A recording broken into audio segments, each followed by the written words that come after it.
meditation.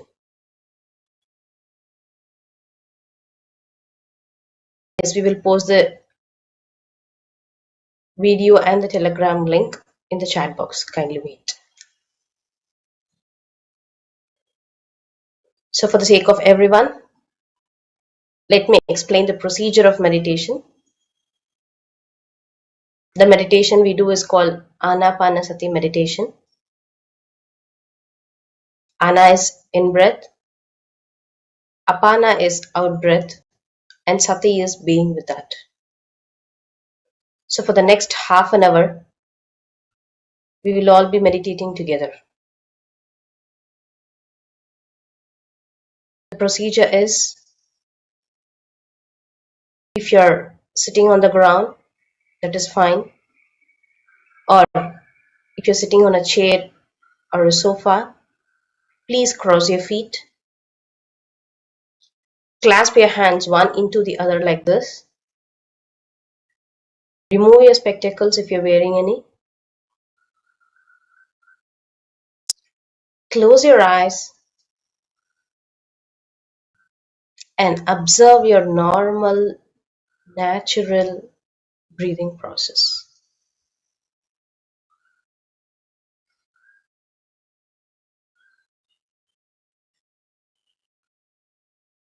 There is no any mantra or tantra.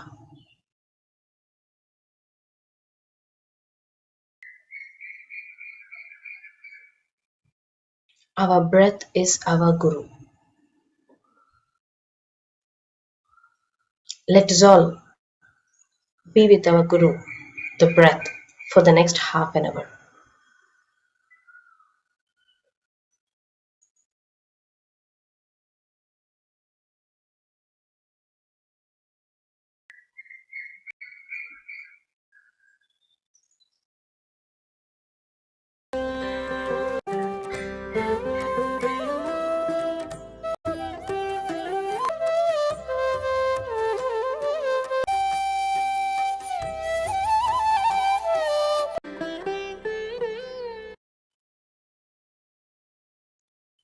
Cut away your thoughts and be with the breath.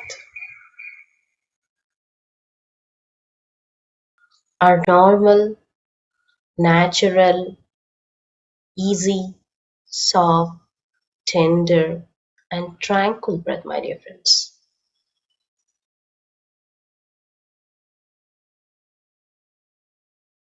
No need to force or hold your breath.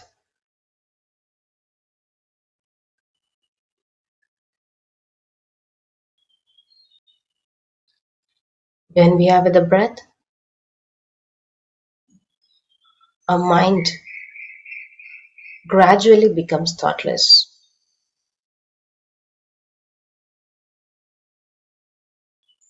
Abundant amount of cosmic energy gets the inflow into the body when there are no thoughts in the mind.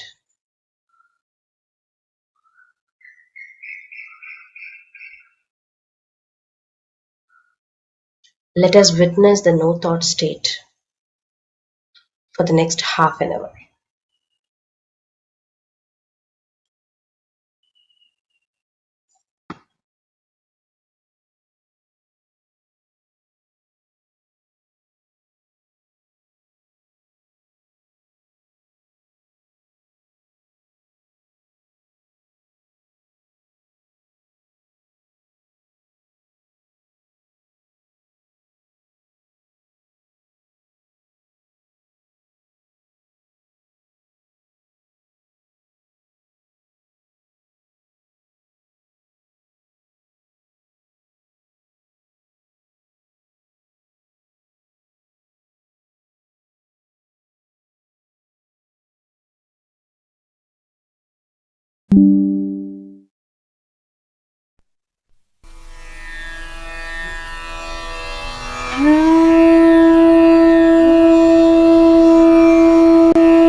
away your thoughts and come back to the breath. Forget your family,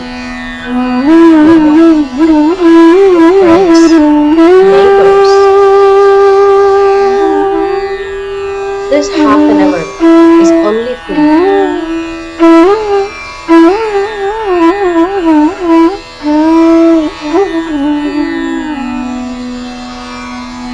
Spend time with your own self.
Another 15 minutes. Do not open your eyes. Please be with the breath.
Let us all continue our meditation.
Last 2 minutes, just keep observing your breath.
Last 1 minute, back to your awareness.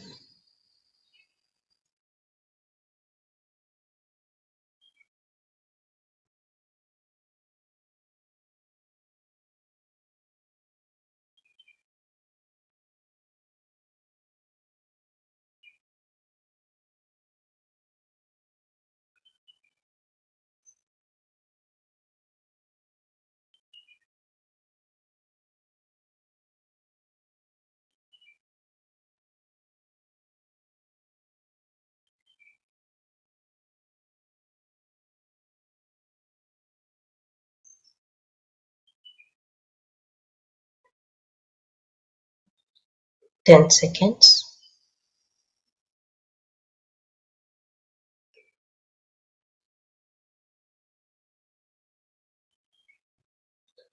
5, 4, 3, 2, 1, and 0.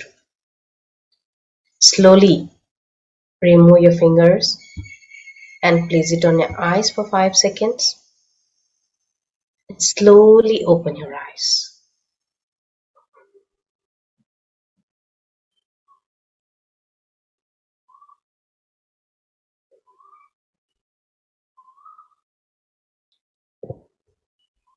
For whomsoever possible, please do switch on your camera.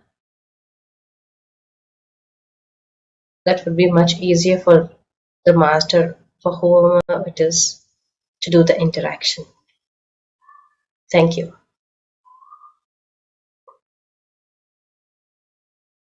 So a small announcement before we get back into the session. A lot of people were asking about the link. So I just posted in the chat box. Every day's program will be relayed live on the Pyramid Valley YouTube channel. And there's a Telegram group for this. So the Telegram group link is also being posted in the chat box. There's no WhatsApp. Most of the questions would be answered during the session. If not, please post it in the Telegram group so that your queries would be answered. And you can also share your meditation experience. How was your meditation experience today? So accordingly, if required, you can get the guidance. As informed, today's topic would be mindfulness and silence.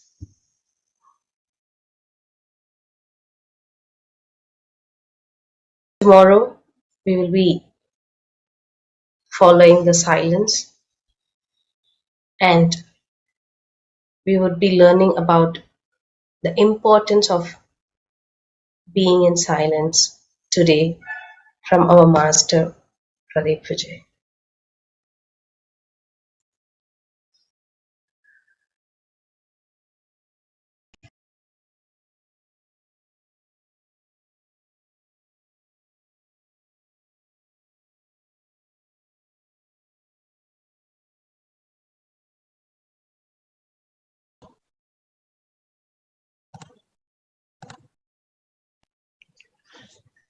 Namaste everyone. Good morning to all. Wonderful morning. So today we are going to continue with what we have been discussing yesterday, what we discussed yesterday. So the theme of this self-transformation season 2 is going to be how to perfect ourselves. We are all either in the end of the old soul stage or in the transcendental soul stage. So how we are going to perfect ourselves? How we are going to take us to the next level of our evolution? How we are going to help ourselves to get into wellness, well-being? Fundamentally, how to be happy all the time. When you're a perfected master, when you're an enlightened master, that means you are happy all the time, in all the situations. So yesterday's we have seen yamas and niyamas. So that's a way to perfect ourselves. So we had few questions left yesterday. So first we will address that questions. So whoever want to ask the questions which related to what we discussed yesterday about the enlightenment journey, please raise your hand. We will sort out that questions first before we go into another wonderful topic, mindfulness.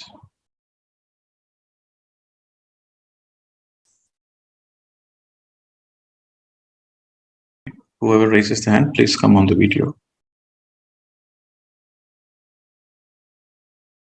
Rashmi. Namaste, sir, Vijay, sir. I wanted to know, my name is Rashmi, I'm from Kuwait. Yesterday you talked about soul evaluation. Your video is I wanted off, to know, madam. Is your video on? Yeah, I think, yeah, it is on. You're not able to see me? Can you check your web camera and come back again? We'll unmute you. Okay. I think it's not happening. Okay, go ahead. What's your question? Go ahead. Yeah, regarding the soul evolution, if this infant soul and mature soul and all these categories you have explained yesterday, so if we know in a family member, some of them are infant soul and there is a mixture of mature soul. So if is it okay if a mature soul help the infant soul, or is it a part of soul plan and we should not interfere? That's one question. See, in our physical family, normally it's a combination of all soul categories within one family. So normally, there will be an old soul, infant soul, young soul, baby soul, mature soul, all in one family within the physical. So in our physical families, it is very normal to see that the father is a young soul, but the son is an old soul. Or you can see the father is a very old soul, the son is a baby soul. Different combinations are possible. So that's where we learn a lot of lessons. When there is pull and push, when there are challenges within the family, then we grow. If all the family members are old soul, then where are the challenges? Where is the possibility of growth? So the soul designs, chooses, okay, I want this kind of family members. And so that I can learn this kind of lessons. So that they work on their karma. Karma means it's a tool to learn the lessons. So it is quite normal. Okay. Thank you. And a quick another one. Is it the soul evolution happens only in Earth? No. Soul evolution happens in other dimensions where the soul is constantly progressing. For example, out of 10 souls, only one come to the earth. The rest remain there in the higher worlds. Because in the higher worlds also there is progression. But the progression is very slow. But on the earth is a wonderful school to learn very fast. Not only the speed of learning, also the depth of learning is more on the planet Earth. So there are many souls who choose not to incarnate on the planet Earth because they know Earth is a very challenging place to come. So many souls don't choose to come. But the souls which has chosen to come, they are very brave ones. We are all very brave souls who have chosen to come. In the other dimensions also there is evolution, but it is very slow. Okay. Thank you, sir. Yes. Okay. So now Suraj Nair. Hi, sir. Happy morning to everyone. I'm Shreyas and I'm 12 years old and I'm studying in 7th standard. And I had two questions. My first question was I am teaching meditation and doing meditation also for past 2.5 years. And I've been teaching meditation also. And my question is, what soul am I? And the other question was that do souls also come in the form of insects? Okay. Where are you speaking from? I'm speaking from Trivandrum. Speaking from Trivandrum. Okay, wonderful. You are a bodhisattva. You are a transcendental soul because you are teaching meditation. At a very young age, you are teaching meditation. So you are a transcendental soul. You are a bodhisattva. You are enlightened in your past lives. So this lifetime you have come to help others and also help yourself. Okay. Yes, sir. Thank you.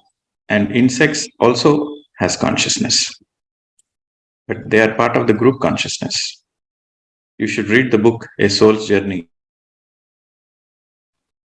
Then you will understand a lot of things about parallel realities, angelic kingdoms, birds, fishes, the graduation of the human kingdom from the animal kingdom. You will understand a lot of things. So you have to read the book A Soul's Journey by Peter Rishulo. But yes, insects also do have souls. And also there had been grasshopper had come and it stayed at my home for 5 days. Yes, those are all beautiful things, isn't it? Yes. And if you go to forest, you'll also able to see fairies. Fairies, elementals, they are not visible to the humans. They're not visible to the physical eyes. They are very highly evolved beings. They live in the forest and the nature.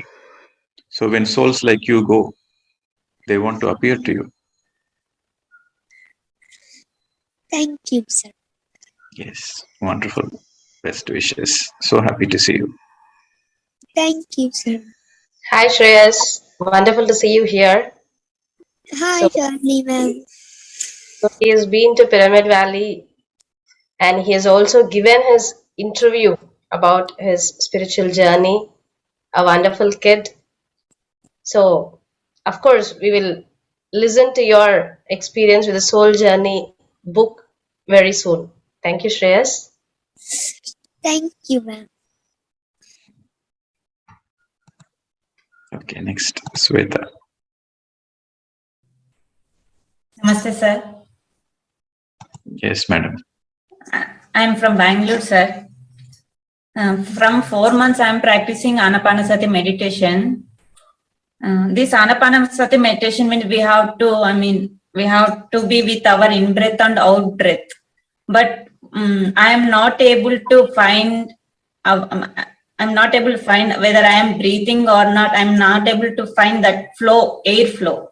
Whether I'm in breath, out breath, I'm not able to I'm not able to identify that flow of air. So can you can you suggest me? Okay, so how long you are meditating for every day? From 4 months, sir. Yeah, how many hours you meditate every day? Now from 1 month, 1 hour I will meditate. So 1 hour. So this 1 hour you are not opening your eyes? No. Okay, so that means you are doing the right meditation. That is the first point. You should not open the eyes, come what may. And Yes.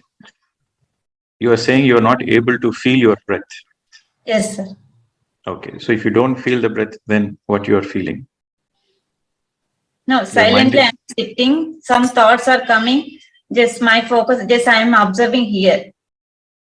But nothing is flowing.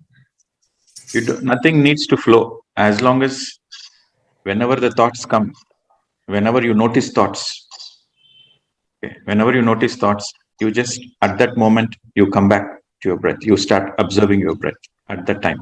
You see how the breath is touching the tip of your nose, how it is going in, how it is coming out. You don't need to see the complete flow. As long as the moment you are aware of the thoughts and you are coming back, you are making an effort to come back to the breath. That is right. You are doing the right meditation. Okay. Here also I am not able to, it's entering also I am not able to feel. It's okay. You don't need to bother about it. Okay. Meditation, the very purpose of meditation is to empty the mind. Okay.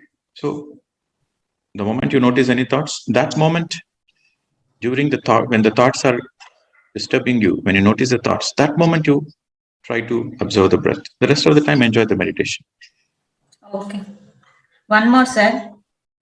How to stop I am talking too much self-talking. How to stop that one? You cannot stop it unless you are with your own breath. So there is a possibility, there is so much inner chatter that you are not even able to observe the breath. That is one possibility. Continue. You have to have a lot of patience. Okay. A lot of karmic baggage has to be released before you can get into deeper states of meditativeness. The most important point is don't open your eyes and sit quietly and make an effort to be with your breath whenever you notice thoughts. And if your inner chatter is too much, practice mindfulness. Your inner chatter is too much within the meditation or in the day-to-day life? Continuously, it's 24 hours. Right? Okay, 24 hours there is an inner chatter. So you have to practice mindfulness. That will help you. So in today's session, we are going to speak about mindfulness. Okay, so practice both meditation and mindfulness. That will help you to. One more, sir. Mindfulness means, I'm a housemaker. It's like routine jobs for me. Don't worry. You will understand. Mindfulness means you don't need to go to any ashram. Mindfulness you can practice while you're cooking food, while you're cleaning the house. Whatever you are doing, you're mindful of that. You're focused on that job. You're concentrated on that job. That is mindfulness. Okay, sir. Thank you, sir. Yes. Right. Satyapal Yadav. Good morning, sir. I'm SP Yadav from Ujjain, Madhya Pradesh. And for last 25 years, I'm meditating with the breath. Ana-Pana-Sati, or you can say Ajpa Jap, but I don't have any type of experience. I haven't seen any light. I haven't heard any voice. Nothing abnormal I have observed in my life. Sometimes I feel, is there any manufacturing defect in me, or my past is so bad? Please guide me. Are you expecting any experiences in meditation? No, when I meditate in group, a lot of people say, I heard violin in my left ear, something in my soul. So someone says, I say red light, some say blue light, but I'm totally blank like a blackboard. Okay. So you have to understand that Sir, we are one more thing I want to say. one thing at a time, sir. You asked a question, one thing at a okay, time. Let me answer. Sorry. You have a great trouble in your life that you are not getting any experiences. First, let us address that trouble. Sir. Meditation is not for experiences. The very purpose of meditation is not to have experiences. The very purpose of meditation is for the realization of the self. In the beginning stages of meditation, people do get experiences. But the final stages of meditation, they don't get any experience. There is only realization. There is only witnessing. There is only awareness. So if you're not having any experiences, that means in your past life, you've already done a lot of meditation and all the experiences have already happened. So be happy that you are not a beginner in this yoga parampara. You are not a beginner in this meditation journey.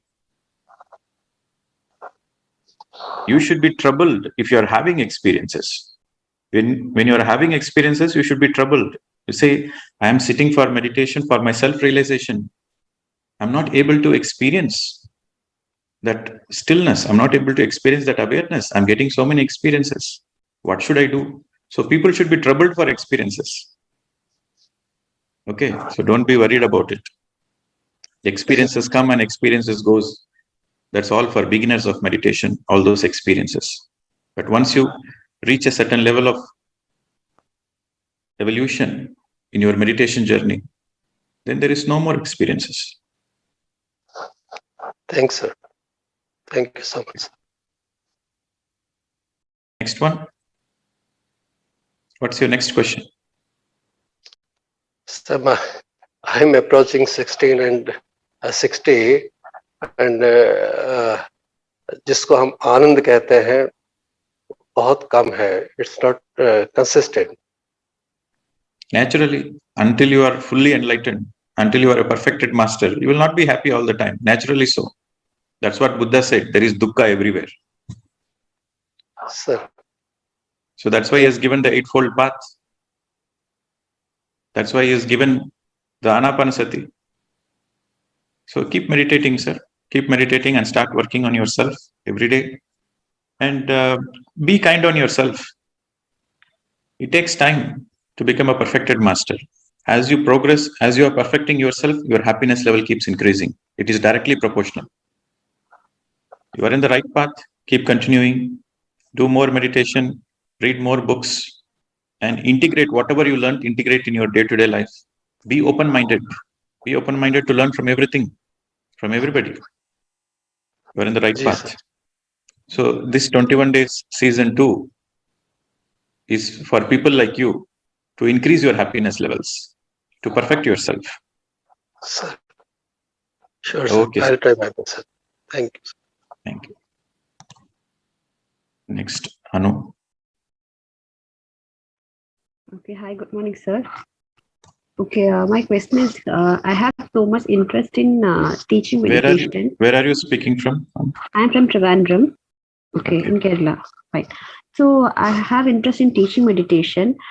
So, but from inside, I know that there were some ego which is getting fed when I'm teaching meditation. So much of ego I have. So, and second thing, whatever I'm preaching, I'm not practicing. So I'm calling myself a hypocrite. I know I'm a hypocrite. So how to give up this ego? Okay. This is wonderful, isn't it? You teach a lot of things, but you don't practice it. Yeah. So you have to understand, the moment you are aware of your ego, that means you are no more in ego. You are no more stuck in the ego. Okay. Okay. So we'll discuss a little more about ego in detail next week. Okay. Ego is part of the self. Okay. The moment you are aware that you are having ego, that means your understanding is limited. That means you are seeing from a limited perspective. Okay. So when you see from a limited perspective, then you go wrong. There is suffering. It is like, watching in a telescope. Ego is like a telescope. Okay. You see through the telescope, you see only far away star. One star you will see. Mm. But in the sky, there are so many stars. Yes. So, but through the telescope, you can focus on one star. But in reality, there are many, many stars. But the telescope doesn't have that broad view. Mm. So that is like ego. Okay. Ego is nothing but ignorance and arrogance. That is a quality of ego. Yes. Okay.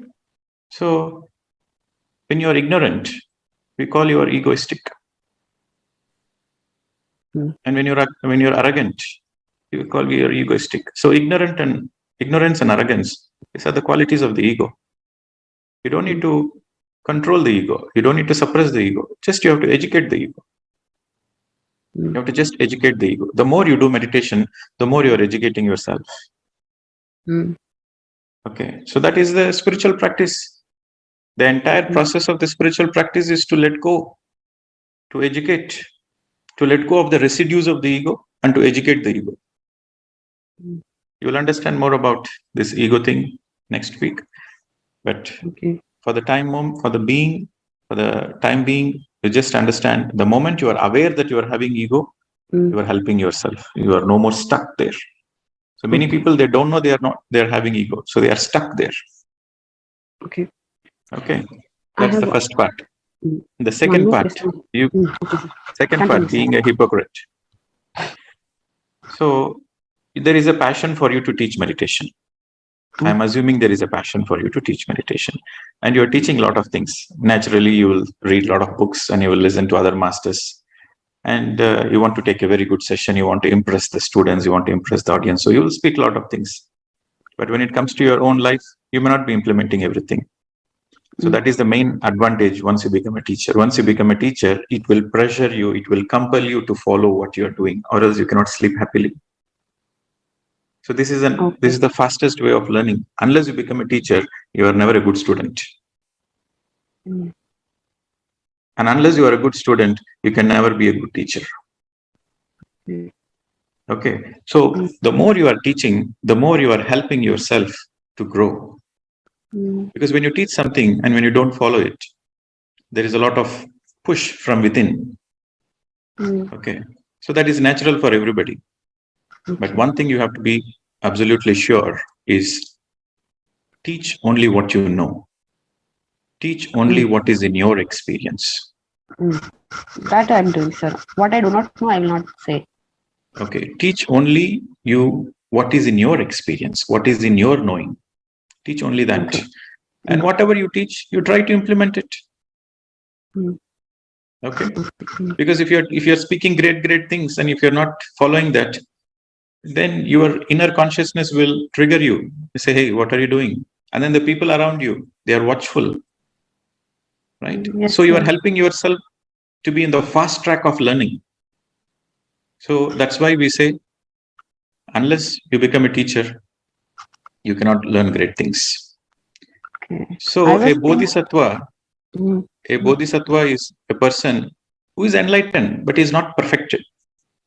He has not yet fine-tuned his enlightenment. So he comes as a bodhisattva. So he teaches and also he learns simultaneously. It's a very natural process. So don't judge yourself as a hypocrite. Just make efforts to be authentic. Make every effort to be authentic and make every effort to practice what you teach. Okay. Okay, sir. Because I was of the thought that, okay, I'm saying something and doing something, so let me give up this at least teaching so that at least I'll start practicing. Then people will No start way. inspiring. No way. No way. No way. You cannot give up. If you give up, then your learning process slows down. Okay. So my Simultaneously teaching, simultaneously learning. That should be the way. Okay. Sir, I want to be in middle path, but I get extreme. That is one of my major difficulties. Extreme I take. You are aware that you are taking extreme paths. That itself Yes. is enough for you to come into the middle path sooner or later. Okay. People cannot come into the middle path so soon. Only a perfected master can be in the middle path. But you try to be in the middle path as much as possible. Okay. That efforts are necessary. Okay. Until you achieve the middle path, it is very natural. You swing on the left. It is like a pendulum. You go to the extreme left or you go to the extreme right. The more you go to the extreme right, the more you go to the extreme left. Yes. Okay. So it takes a lot of meditation practice. It takes a lot of awareness. It takes a lot of mindfulness practice. It takes a lot of witnessing to be in the middle path. Continue the journey. You are in the right path. Continue the journey. Middle path will naturally come. Okay, sir. Thank you. So next, Suma Nalluri. Hi, sir. I'm from USA, New Jersey. Yesterday I couldn't join because of the time zones. I was confused. I'm so sorry for that. I'm doing meditation quite a long time. And 2 years back, when I was in a deep meditation, I'm hearing somebody is approaching me. Can you be a little louder, madam? It's a bit difficult to catch your voice. Oh, so now it's better, right? Yeah, carry on. Make an Okay, effort to be a little louder. Oh, okay. So yeah, so that 2 years back it got breakdown because of the voices. Somebody is approaching me. I got scared, sir. So I stopped it. Then again, I have started 1.5 years back.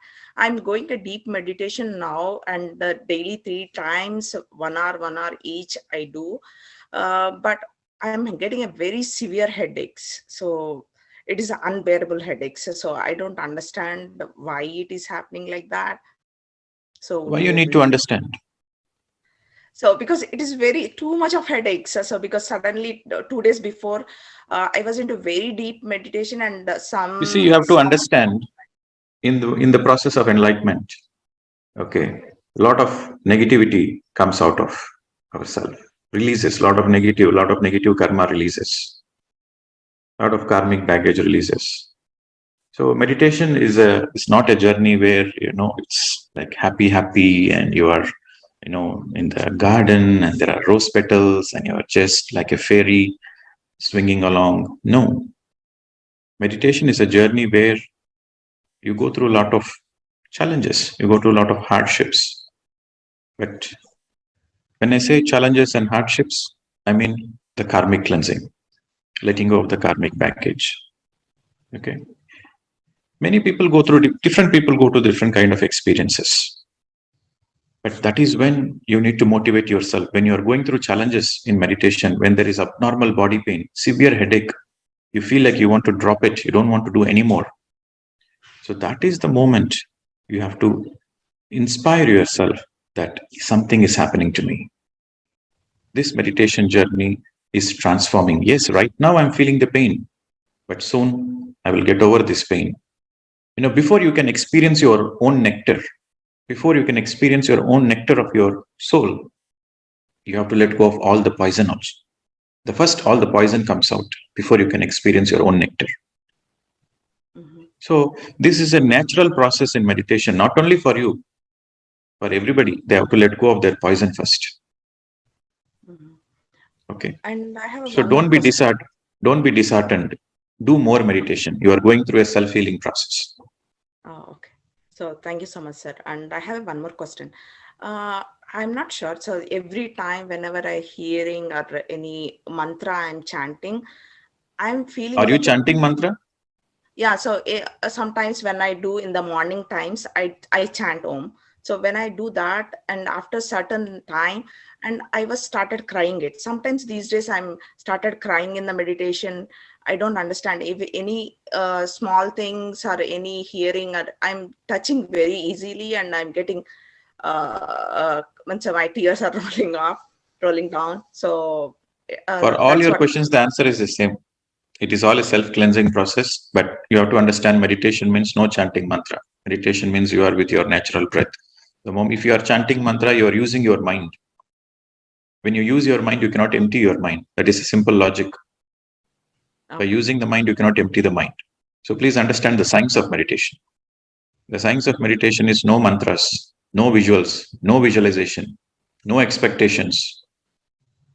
Just you surrender to your breath. When you surrender to your breath, when I say you surrender to the breath, that means the mind.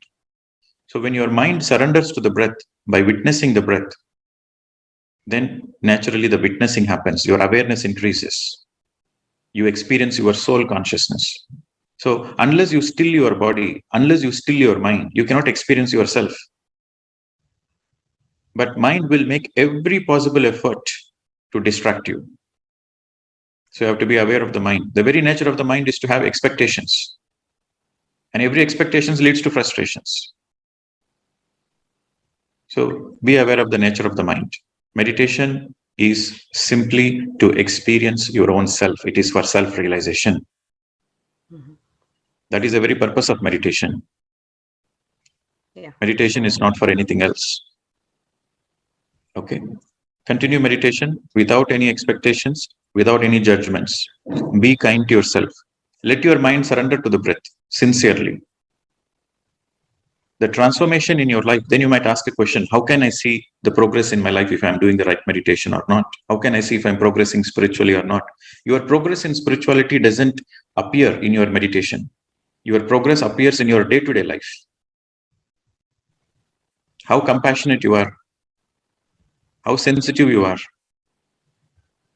Are you in the path of non-violence? Are you in the path of truth? Are you perfecting yourself? Compared to 6 months ago, are you better now? Compared to 1 month ago, you are better now. Compared to 1 week ago, you are better now. That is the progress of your spiritual journey. Your progress in your spiritual path reflects in your day-to-day life, not in your meditation. Okay. Please continue this meditation without any judgments. Yeah, thank you. Yes. Next, Sheila.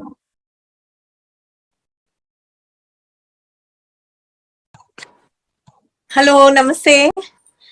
Can you hear me, sir? Yes, madam. I'm Yes, from Florida, Claremont, like right near Orlando. I've been trying to contact somebody so I can also be in a team like with other meditators.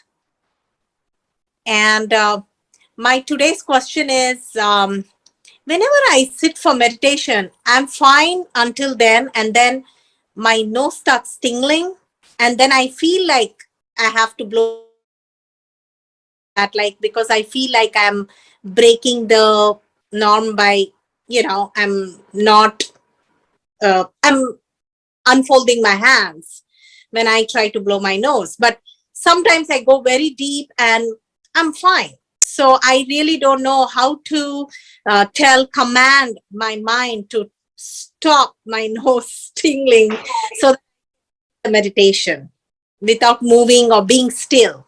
You are thinking too much, madam. That is the problem. Okay. The body has its own intelligence. Okay. So your nose is tingling. You want to blow it off. You have to be sensitive to your body. Okay. Okay. So the more enlightened you are, the more sensitive you will be towards your body. Okay. Okay. So please be sensitive to your body and don't think too much. And if you feel like blowing your nose, you blow the nose. And forget it and come back to your breath. Okay. Okay. So if you feel itchy on your face, you itch yourself, scratch yourself, and then forget it and come back to the breath.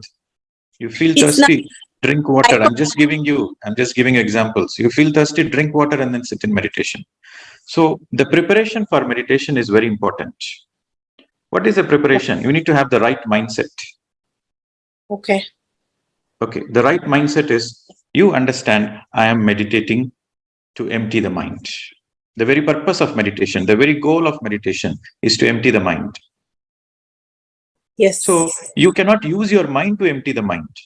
So you have to go with the breath. Breath is the only thing which goes beyond your mind, because anything and everything you do is under the control of your mind. Yes. Anything and everything you do in your life is under the control of your mind. Your body is under the control of your mind. But there is only one thing which goes beyond your mind, which is your breath. Okay. The day you are born, you inhale the first breath. It happens automatic. And the day you vacate the body, you exhale the last breath. And every single breath from the birth to death is automatic on its own. So that is the only thing which goes beyond mind. So you have to surrender to the breath and understand the very nature of the mind is to disturb the process of meditation. Mind, for example, mind will make sure you open the eyes. Mind will create some kind of emergencies. Okay, you might think like, oh, I might have forgotten something in the stove. Did I turn off my stove? So mind will create some kind of emergencies. Or what if I'm getting an important call? So I better see my mobile. Or it will say like, oh, okay, I want to blow my nose. So how do I do it?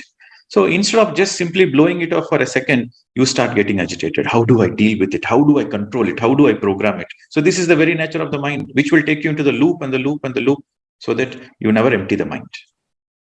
Okay. Mind will make every effort to make sure you don't empty the mind. Okay. So when you understand this is the nature of the mind, you tell yourself, okay, Baba, I know what you're doing. So when you're in meditation, the thoughts are coming and disturbing. It is creating some emergencies. You will say, I know what you're trying to do, but I will never open my eyes. So as long as you don't open your eyes, your mind will surrender to your breath sooner or later, naturally. So the key, the secret of meditation is not to open the eyes.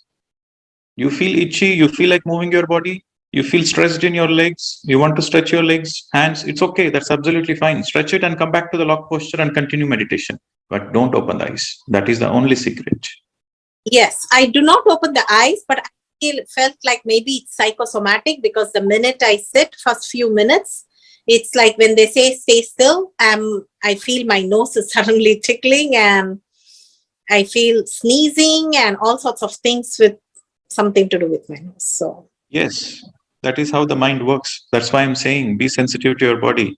Blow it off and continue meditation. Even you feel like sneezing the whole meditation, sneeze the whole meditation, but don't open the eyes. That's the way the mind will surrender. This is the only technique. See, you cannot use your mind to program to make sure the mind is empty. No, it is not possible. So that's why I said, don't analyze. Don't think too much. Just don't open your eyes. Naturally, your mind will surrender to your breath. Thank you so much. Yes.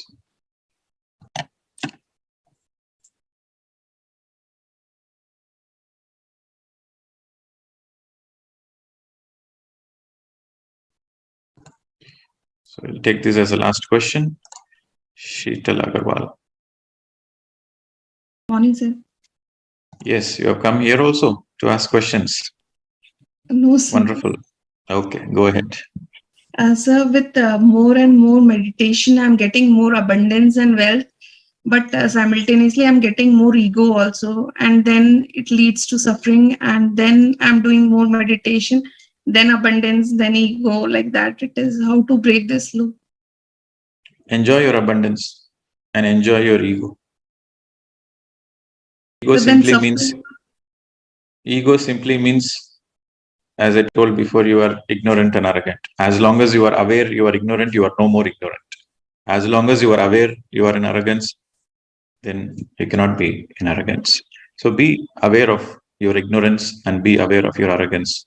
That will help you. Do more meditation. Sir, and awareness, like we are doing more meditation, then it leads to awareness. So awareness helps in transformation, but awareness, just mere awareness will transform us all. Just by getting awareness will transform. Who is asking this question? your mind. If your mind is too active, if your mind is too agitated, if your mind has so many questions, where is the possibility of awareness? Where is the possibility of witnessing? So first, do more meditation. Let the mind surrender. Let the mind surrender to your breath first. It takes time, It doesn't happen in a few days or few months. For some people, if you're a yogi in your past life, yes, within a few sessions of meditation, you can raise your awareness, you can empty the mind. But this is the first lifetime you are doing meditation, it takes time. So much of karmic baggage is there that has to be released first. So it takes time. So be patient with yourself. That is very important. In this context, you have said that Ravana is a great meditator, but even after being a great meditator, he could not change his desires. So, sir, for us, because he had wrong desires. Ravana is a meditator, he's a great meditator. He knows how to empty his mind, but his desires are not right. His views are not right. So that led to his own suffering. Okay, you watch the Buddha's Eightfold Path video, you will understand. So meditation helps you to raise your awareness. But sometimes, your desires are not right. You have wrong view of life. You have wrong understanding of life. You have wrong desires. So you have to correct it. So that's why you have to make a conscious effort for your transformation. Meditation is a tool. Meditation is a tool for you to connect to yourself. But there are a lot of residues, there are a lot of ego residues from many, many lifetimes. So you have to consciously work on it. You have to let go of the residual egos by being in the Sangha, by being in the right company, by making good, right friendships, by reading right spiritual books. This is called Sajjana Sangatya, spiritual debate. So when you're in the Sajjana Sangatya, you rectify your intellect, you rectify your understanding. This is a continuous process. That's what we are doing in this 21 days transformation program. Okay. I think you got the answer. Yes, sir. Thank you, sir. Just because you are a meditator, it doesn't mean your desires will become right. Your views will become right automatically. You have a lot of what you call it as ego residues, samskaras from many, many past lives. So you have to consciously work on it. Right? Thank you, sir. Okay. Jai Lakshmi. Hello, good See, morning, we sir. have 21 days, and in all the 21 days, make sure all your questions will be answered. Okay.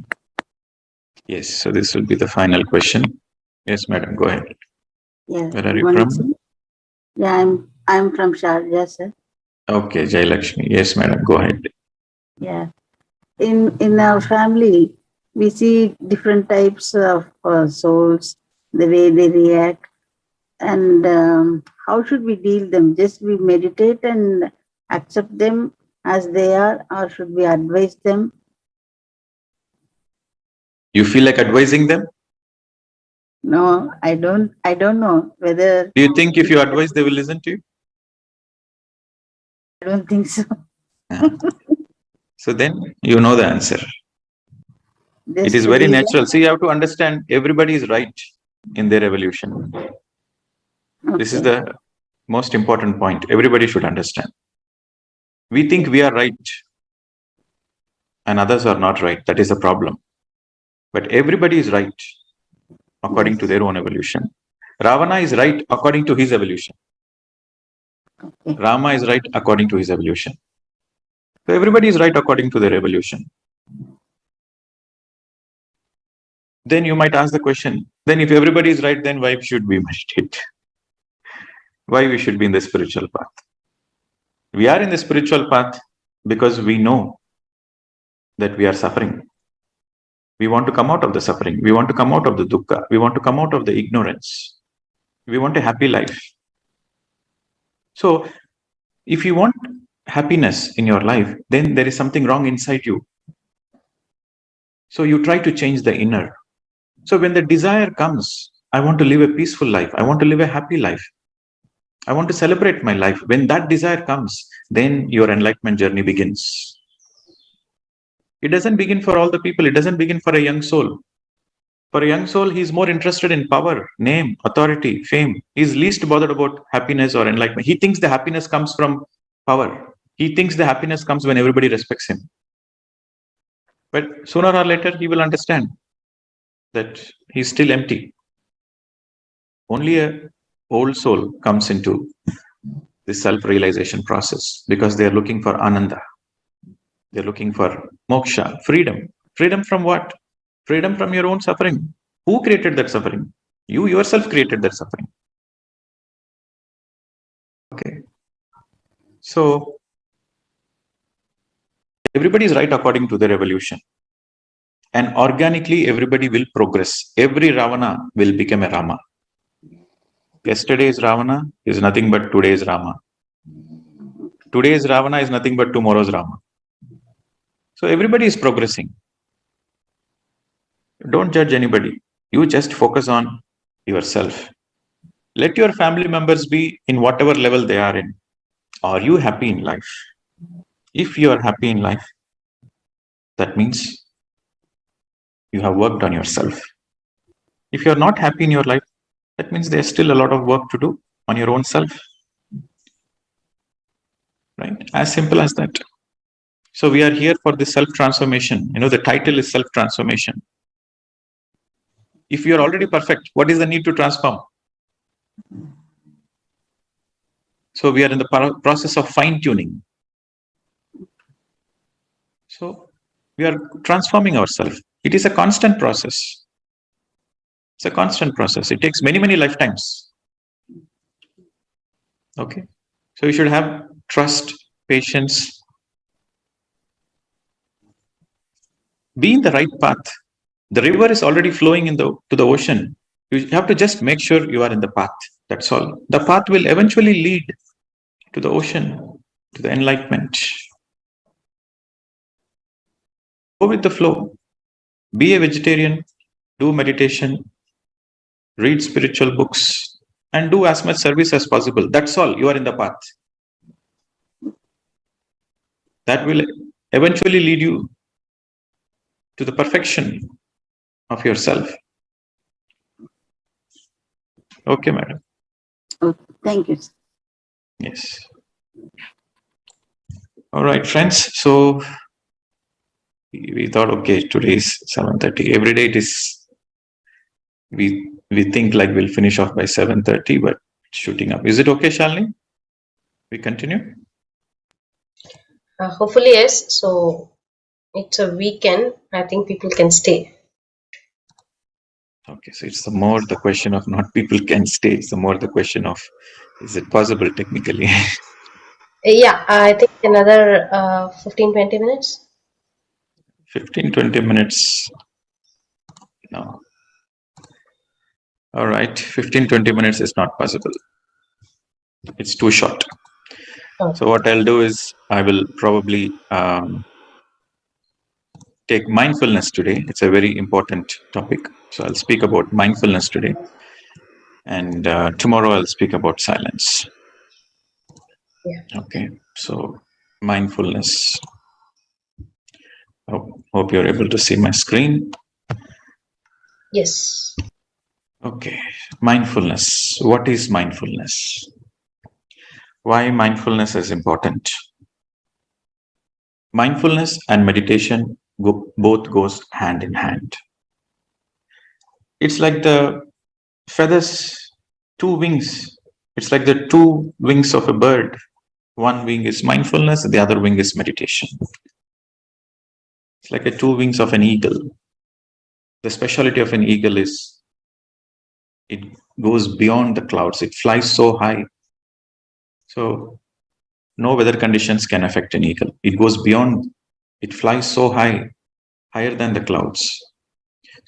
Similarly, when you have mindfulness and meditation in your life, whatever might be the challenges, you go beyond the challenges. So while meditation is important, mindfulness is also equally important. The more you do meditation, the more naturally you become mindful. And the more you practice mindfulness, the more it helps you to go deep into meditation. So mindfulness helps meditation, and meditation helps to be in meditation helps you to be in mindfulness. It's like a pull and push. In meditation, you are pulling yourself. You are raising your consciousness. In mindfulness, you are pushing yourself. So the pull complements the push. So what exactly is mindfulness? The simple definition of mindfulness is when your body and mind are both in one place. So that means whatever you are doing only that. Whatever the activity you are doing, you are fully concentrated in that activity. Nothing else. That is mindfulness. As simple as that. So the mindfulness begins when you recognize your tendency that you are in autopilot mode. That means you are constantly thinking something. You are doing something, but you are thinking something else. So when you recognize that you are thinking something else, I have to be in the present moment. I have to commit myself to be in the present moment. When you make efforts, conscious efforts to be in the present moment, your mindfulness begins. So the first is you have to recognize. You have to recognize that your mind is scattered. You are doing something else and you are thinking something else. You are walking on the road and you're thinking about your bank balance. You are eating your food and you're thinking about your job. You are in your job and you're thinking about your wife. So body is doing something else and your mind is doing something else. When you recognize there is the body and the mind, they both are not in one place. When you recognize it and you make an effort to be in the present moment, whatever you are doing, you are focused only on that. That is mindfulness. So mindfulness is about making whatever you are doing right now. That is the most important thing for you in the world. Whatever you are doing in the present moment, that is the most important thing for you in the world. When that becomes the most important thing for you, then your full awareness, your full focus, your full concentration is in that action, whatever you are doing. That is mindfulness. Whether you do any action or whether you don't do any action, it doesn't matter. The act doesn't matter. But you are in that moment, 100%. If you are just witnessing, you are enjoying the sunrise, you are 100% enjoying the sunrise. You are watching a child play, you are 100% focused and you are observing. You are giving your 100% energy on watching the child play. Then that is mindfulness. You are doing the cooking. Your 100% is in the process of cooking. That is mindfulness. So whatever you are doing, that is the most important thing. That is a priority one for you. This moment is priority, not the next moment. So if you are mindful and present, some people think, sir, if you are mindful, if I'm focused only on one task, then I cannot multitask. If I cannot multitask, I cannot finish off the job. There'll be a lot of pending work. That is a misunderstanding. If you practice mindfulness, then you will have time for everything. This is the approved research that if you do multitasking, you are not efficient in your work and your work is always incomplete. But if you practice mindfulness, there is efficiency in your work and you're able to complete more tasks. There is proper research done. That's why all the corporates now they're advocating mindfulness. The corporates are saying, we are paying you salary, but we don't want you to multitask. Do one thing at a time. Because when you do one thing at a time, you are able to finish the task faster with greater efficiency. Okay. So we have to let go of this misunderstanding that, oh, I should do multitasking. No, mindfulness means no multitasking, focusing one thing at a time.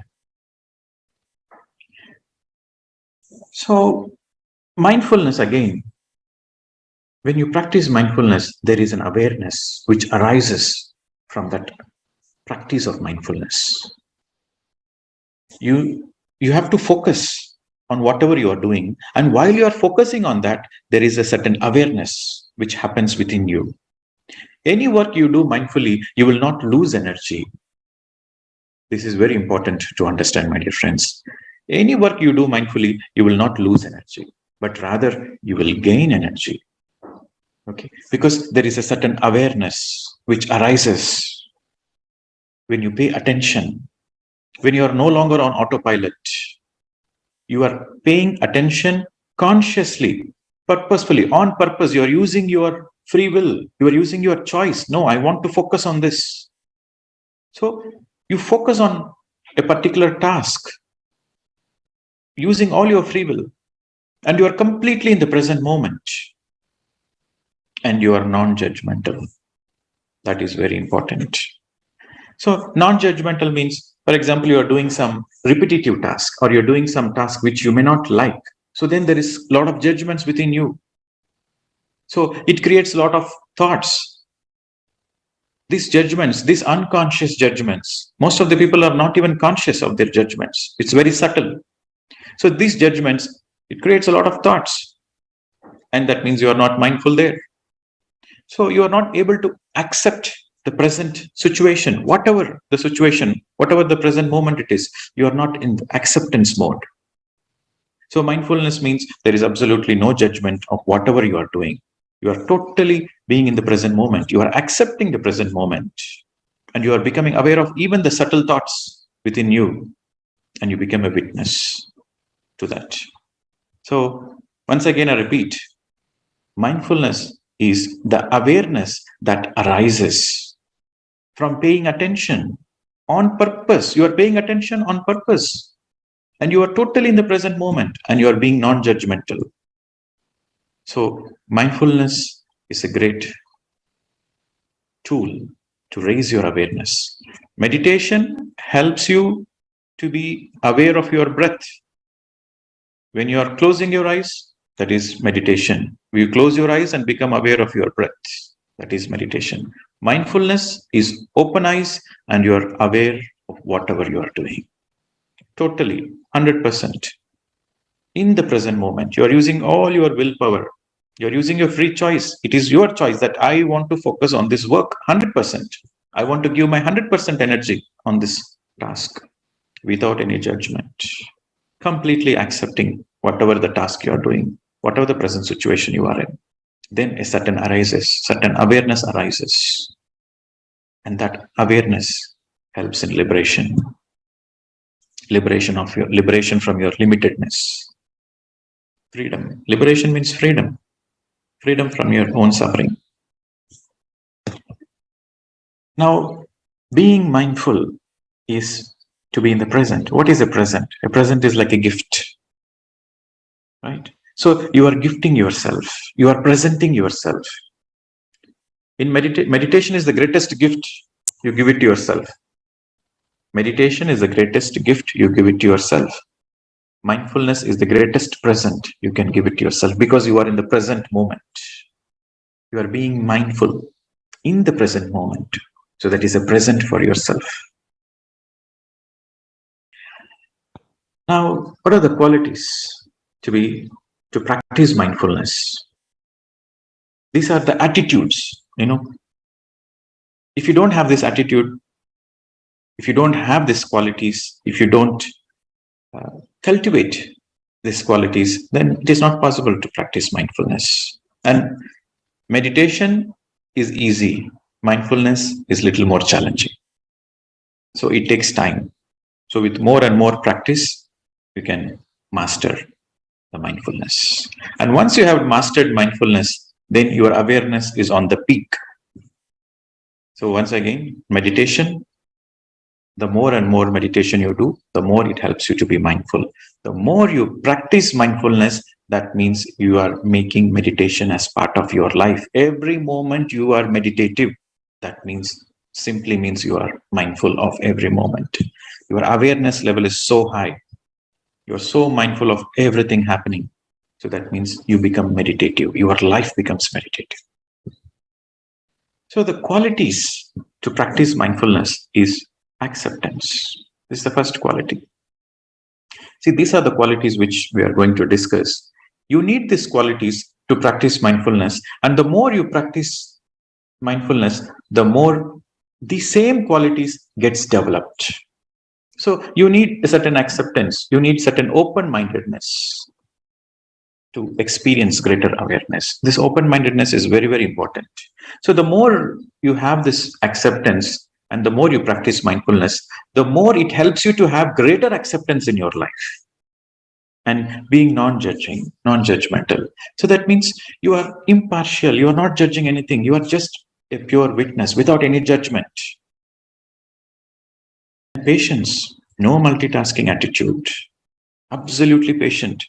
You need to have a lot of patience in the spiritual journey. Oh, I need to get quick enlightenment. I'll go to this DNA activation class. I'll go to this chakra activation class. I'll go to this angelic healing class. Okay, I will attend this morning meditation, evening meditation, night meditation. Okay, I will go for this manifestation classes. I want to quickly manifest everything. So if you are having this attitude, then that doesn't help you. You are heading for a greater turmoil. You are heading for a greater trouble. You should have a lot of patience, trust, one thing at a time. Yes, you want to practice this Ana-Pana-Sati meditation? Be patient. Give yourself a lot of time. Don't do multiple things. Focus on one thing. Give yourself time. Be on experiment mode. 40 days you meditate. 40 days you want to do Ana-Pana-Sati meditation. You do only Ana-Pana-Sati meditation for 40 days. Don't do anything else. And see how the results are. One thing at a time. So this patience is a very great quality. But unfortunately, we are programmed to do multitasking from our childhood, our society, the school, the family. Everybody says, oh, if you are multitasking, then you are a great person. No, that's absolutely not. But you see the beauty. Once you have mastered mindfulness, then multitasking naturally comes to you, organically comes to you. You don't multitask, but it happens because your awareness has developed 360 degrees, you are aware. So multitasking naturally, organically happens. There is no stress. There is no strain in the body. There is no stress in the body. You are happy, cool. You are a laughing Buddha. Multitasking happens. That organically happens when you are an enlightened person. But until you reach enlightenment, until you reach the stage of enlightenment, no multitasking, one thing at a time. And you should also have the attitude of the beginner's mind. You know, the beginner's mind means to see everything as new, first time. When you're doing first time, when you're riding your bicycle for the first time, you don't know what is the experience of it, but you are so aware, you are so focused. You know, you're going for a scuba diving or paragliding, whatever the activity you're doing for the first time, you are so aware, your 100% energy is focused on that. So that beginner's mind is needed in whatever the act you do. Then you are totally mindful. And trust. You should have trust. Trust in whatever the experiences you go through, whatever the experience is unfolding. Simply, it means anything and everything which happens in your life is for good. Whatever happens in life is for good. You should have the trust. You should have the trust on the divine. You should have the trust on the God. You should have the trust on the process of life. Whatever happens, happens for good. And non-striving. Non-striving means, striving means you want your way. You want everything to be your way. Non-striving means you surrender. You don't react. You respond. For example, you are driving in a city and you are going for a meeting and you are getting delayed for your office meeting. But there is a traffic jam. But you want to go. You want to go fast. But there is traffic jam. What can you do? So you are not agitated. You are not reactive. You respond to the situation. So non-striving means you're in the attitude that I'm not reacting, but I'm going to respond. Whatever the situation might be, I will not react. Things cannot be our way. It's not possible. Life is not designed to be everything to be our way. No. So stepping back, taking a deep breath, stepping back and say, okay, I'm not going to react, but I'm going to respond. So that is non-striving. And gratitude. Gratitude simply means you are not programming yourself to be in gratitude. But gratitude naturally, organically arises when you appreciate the present moment, because every moment is precious.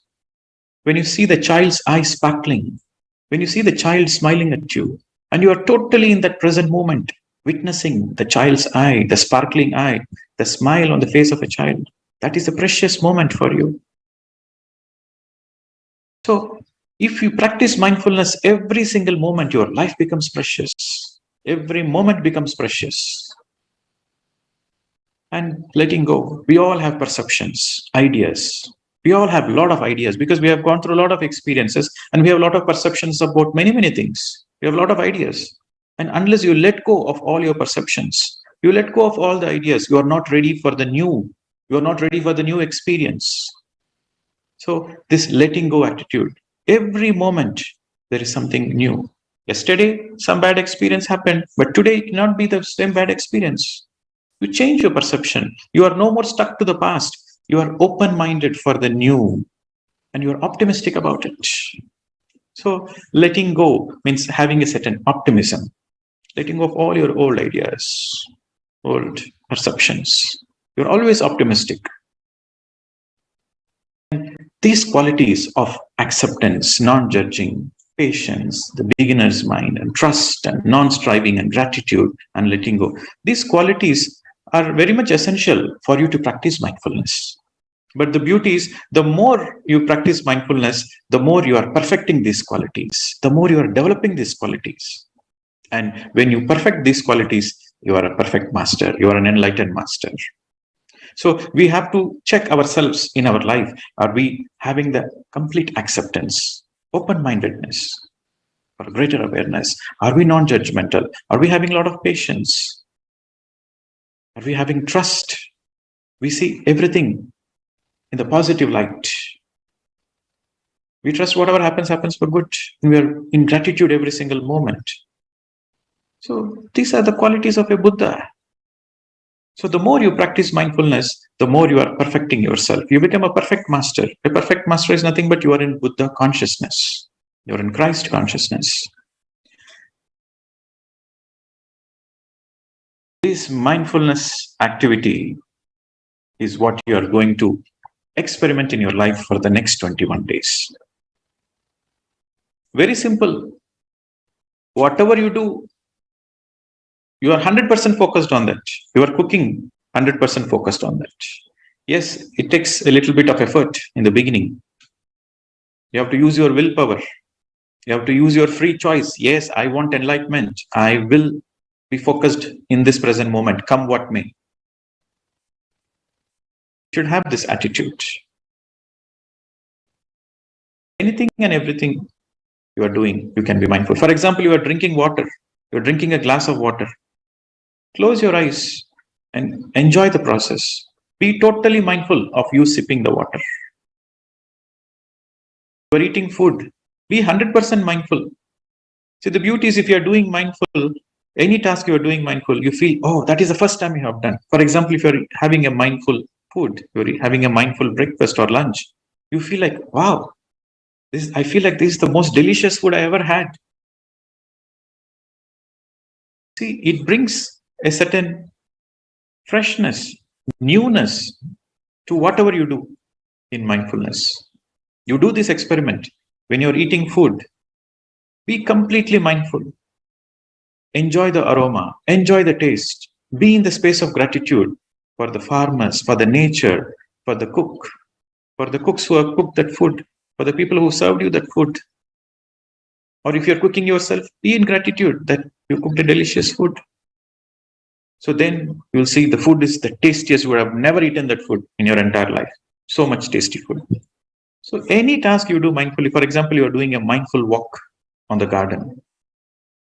Totally mindful of each and every step you take forward. Your body and mind both are in one place. You're becoming aware of the surroundings. You will see, oh, nature is so beautiful. I'm passing by this street every day, but I never appreciated this beautiful tree. So anything and everything you do mindfully, you enjoy it. There is a natural happiness which arises from within. Some tips is In the beginning, when you're practicing mindfulness, sometimes you notice a lot of thoughts. So whenever you notice thoughts, don't be worried about the thoughts. Just bring your awareness back to the breath. So that means you are doing something, you are doing a task, and simultaneously you are becoming aware of your breath. That helps you to practice mindfulness. So whenever you notice there are thoughts disturbing you in the mindfulness process, bring your awareness back to the breath immediately. And that will help you to be in the present moment. If you are able to practice mindfulness in your life, you are enlightened. So this 21 days transformation program is for you to practice mindfulness every single day. Do it as an experiment. See what changes you have in your life. Anyway, we are all doing meditation. Integrate mindfulness also.